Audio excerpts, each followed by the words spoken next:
नमस्कार, मी मोहिनी सोनार. आपण पाहताय TV9 Marathi 8 PM special report मध्ये आपलं स्वागत. बुलेटिनच्या सुरुवातीलाच आजची सगळ्यात मोठी घडामोड. सुनेत्रा पवार महाराष्ट्राच्या पहिल्या महिला उपमुख्यमंत्री झाल्यात आणि आजच गटनेते पदाची सुद्धा निवड झाल्यानंतर लगेचच त्यांचा शपथविधी पार पडला. मात्र या निमित्तानं पुन्हा एकदा पवार कुटुंबातला राजकीय दुरावा दिसला. शरद पवार, सुप्रिया सुळे किंवा कुटुंबातील इतर सदस्य त्या ठिकाणी हजर नव्हते. तर शपथविधीची माहितीच नाही असं शरद पवारांनी सुद्धा सांगितलंय. पाहूयात यावरचा खास रिपोर्ट.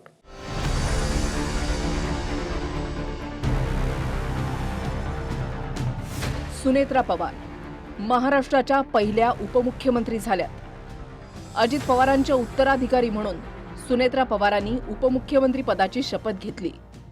मी सुनेत्रा अजित पवार गांभीर्यपूर्वक प्रतिज्ञा करते की महाराष्ट्र राज्याची उपमुख्यमंत्री म्हणून माझ्या विचारार्थ आणली जाईल किंवा मला ज्ञात होईल अशी कोणतीही बाब, अशी उपमुख्यमंत्री म्हणून माझी कामे यथायोग्य पार पाडण्यासाठी आवश्यक असेल ते खेरीज करून एरवी मी कोणत्याही व्यक्तीला किंवा व्यक्तींना प्रत्यक्षपणे वा अप्रत्यक्षपणे कळवणार नाही किंवा त्यांच्याकडे उघड करणार नाही. एकाच दिवसात सुनेत्रा पवारांची गटनेतेपदी निवड करण्यात आली आणि पुढच्या 3 तासातच सुनेत्रा पवारांचा शपथविधी झाला. विधिमंडळाच्या गटनेत्या म्हणून सुनेत्रा पवारांची आमदारांच्या बैठकीत निवड झाली. अजित पवारांच्या राष्ट्रवादीच्या निर्णयाचे अधिकार सुनेत्रा पवारांना देण्यात आले.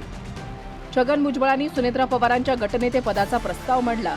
त्याला दिलीप वळसे पाटील आणि हसन मुश्रीफांनी अनुमोदन दिलं.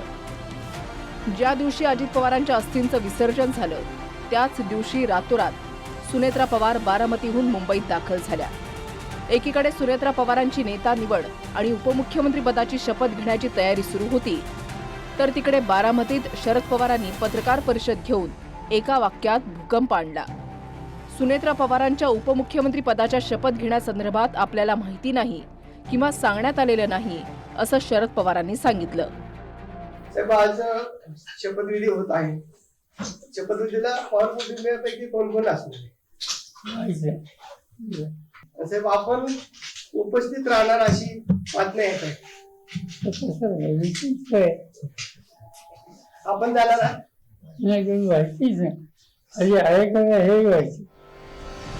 जी प्रतिक्रिया शरद पवारांनी दिली तीच प्रतिक्रिया सुप्रिया सुळेंचीही होती.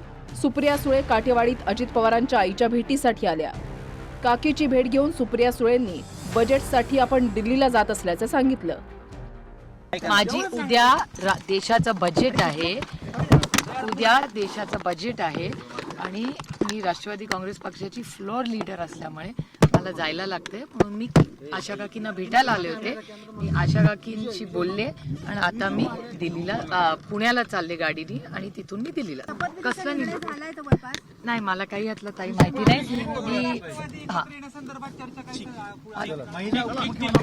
मला नाही माहिती दादा, खरंच. सुप्रिया सुळे आणि शरद पवारांनी आपल्याला कुठलीही कल्पना नसल्याचं सांगून एक प्रकारे कुटुंबातल्या समन्वयाच्या अभावावरच बोट ठेवलं आणि त्यानंतर तत्काळ पार्थ पवार शरद पवारांच्या भेटीसाठी आले. जवळपास 1 तास शरद पवार आणि पार्थ पवारांची चर्चा झाली. पार्थ पवारांकडून मनधरणीचा प्रयत्न झाल्याचं समजतंय. बैठकीनंतर पार्थ पवार फोनवरून बोलतानाही दिसले. हा फोन पार्थचा आई सुनेत्रा पवारांनाच होता असं कळतंय.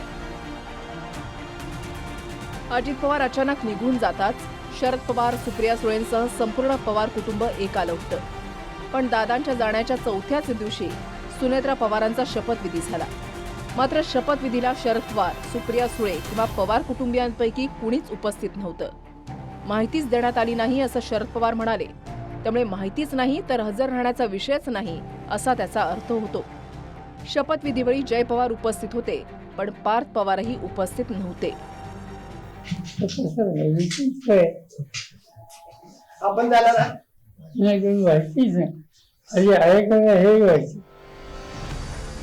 इकडे रोहित पवारांनीही सूचक ट्विट केलंय. राज्याच्या पहिल्या महिला उपमुख्यमंत्री म्हणून माननीय सुनेत्रा काकी यांनी शपथ घेतली. याचा आनंद आहे. खरं म्हणजे अजितदादांची जागा कुणीच घेऊ शकत नाही, पण किमान सुनेत्रा काकींच्या रूपात तरी आम्ही तिथे अजितदादांना पाहू. डोक्यावर डोंगरा एवढं दुःख असताना आणि आम्ही सर्वजण शोकाकुल असताना त्यांना शुभेच्छा तरी कशा द्याव्यात हे कळत नाही. शोकाकुल असताना शुभेच्छा कशा द्यायच्या म्हणत शपथविधीची घाई कशासाठी यावर बोट ठेवलं. तर घाई का केली? यात अजितदादांच्या राष्ट्रवादीमधील सूत्रांकडून मिळालेल्या माहितीनुसार अजित पवार यांच्या निधनानंतर पुन्हा पक्षाची सूत्र हाती घेण्याचा प्रयत्न पवार कुटुंबात सुरू झाला होता. ज्यावेळी अजित पवार यांनी बंड केलं त्यावेळेला ते एकटे पडले होते. अजितदादा एकटे एकीकडे आणि संपूर्ण कुटुंब दुसरीकडे अशी स्थिती निर्माण झाली होती. पवार कुटुंबातील एकही व्यक्ती अजित पवार यांच्या बाजूने नव्हती. अजित पवार यांनी ज्या परिश्रमानं पक्ष उभा केला, पक्ष सुरक्षित ठेवणे हे पत्नी म्हणून सुनेत्रा पवार यांनी कर्तव्य मानलं. पतीचं काम टिकवणं याला या दुःखातही पत्नीनं कर्तव्य मानलं. आधी सुनेत्रा पवार यासाठी तयार नव्हत्या, पण तुम्ही असं केलं नाही तर अजित पवार यांचं स्वप्नच अधुरं राहील. पक्ष हातातून गेला तर अजित पवार यांनी पाहिलेलं स्वप्न अधुरं राहील याचं भान राखत त्यांनी जड अंतःकरणानं होकार दिला. त्यामुळे आधी पक्ष आणि नंतर विलिनीकरण चर्चा असा निर्णय अजित पवार यांच्या कुटुंबियांनी घेतला. म्हणूनच आधी शपथविधी घेण्याचा निर्णय सुनेत्रा पवार कुटुंबियांनी घेतला. आता पक्ष सोबत घेऊन त्या विलिनीकरणाची चर्चा पुढे नेतील अशी माहिती आहे. तुम्हाला एवढी कसली घाई आहे मर्जर होणार की नाही विचारण्याची? 3 दिवस नहीं झाले, तुम्ही का विचारता? अरे भाई देखो, वो अपना अपना कहना है. 10 दिन की बात करो वही बात है, 3 दिन की बात करो. अब 3 दिन जो है ये दुख मनाया जाता है. उसके बाद में जो है सब लोग आहिस्ता आहिस्ता अपने जो है काम पर लग जाते हैं. और ये ऐसी बातें जो है बहुत लंबी खींचना जो है हम लोग ठीक नहीं समझे कि एक बार जो है वो सुनेत्रा बहनी वहाँ बैठे तो बाकी जो है उसको चर्चा को विराम मिलेगा. तुम्ही प्रामुख्याने सुनील तटकरे आणि प्रफुल्ल पटेल यांच्यावर देखील टीका होताना पाहायला मिळते. राष्ट्रवादी काँग्रेस पक्ष, राष्ट्रवादी काँग्रेस पक्षाचा परिवार, राष्ट्रवादी काँग्रेस पक्षाचे आमदार जनभावना लक्षामध्ये घेत आम्ही हा सामुदायिकरित्या निर्णय त्या ठिकाणी घेतलेला आहे. जनभावनेचा विचार करून सामुदायिक निर्णय घेतल्याचं अजित पवारांच्या राष्ट्रवादीचे प्रदेशाध्यक्ष सुनील तटकरेंनी सांगितलं. आता सुनेत्रा पवार उपमुख्यमंत्री झाल्यात, त्यामुळे राष्ट्रवादीला पुढे नेण्याची जबाबदारी सुनेत्रा पवार यांच्यावर आहे. दादांचं काम गेले अनेक वर्षापासून वहिनींनी जवळून पाहिलेलं आहे. त्या कामामध्ये साथ दिली आहे, सहकार्य केलेलं आहे, सहभाग नोंदवलेला आहे आणि काठेवाडीपासूनचा प्रवास सुरू झालेला हा इथपर्यंत आला आहे. अतिशय चांगल्या पद्धतीने वहिनी कामकाज करतील, त्यांना त्या कामाचा अनुभव आहे. काळाने जो आमच्यावरती आघात केला आहे त्याला सामोरे जाऊन वहिनी नक्कीच ही जबाबदारी यशस्वीरित्या पार पाडतील आणि या महाराष्ट्रामध्ये एक वेगळा विक्रम त्या नक्की स्थापित करतील. आता त्यांनी सगळी जबाबदारी स्वीकारलेली आहे आणि नक्कीच ते समर्थपणे त्या ठिकाणी पार पाडतील.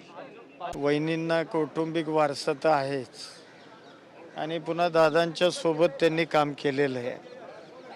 त्यामुळं निश्चितपणानं हळूहळू त्या तयार होतील आणि चांगल्या पद्धतीचं निश्चितपणानं काम करतील. एका विमान अपघातामुळे महाराष्ट्राच्या राजकारणाला आणखीन एक कलाटणी मिळाली. अजित पवारांच्या जागी त्यांच्या पत्नी सुनेत्रा पवारांच्या हाती कमान आली. तर 3ऱ्या दिवसापर्यंत दुःखात सहभागी झालेलं संपूर्ण पवार परिवार मात्र शपथविधीला दिसला नाही. म्हणजेच तुर्तास तरी राजकीय मार्ग वेगवेगळेच आहेत हेच यातून दिसलं.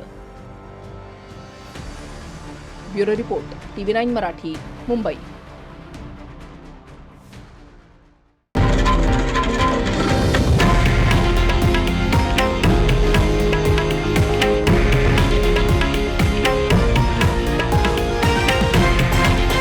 हे आहे देशातील नंबर 1 न्यूज नेटवर्क आणि आपण पाहत आहात TV9 मराठी, एकमेव.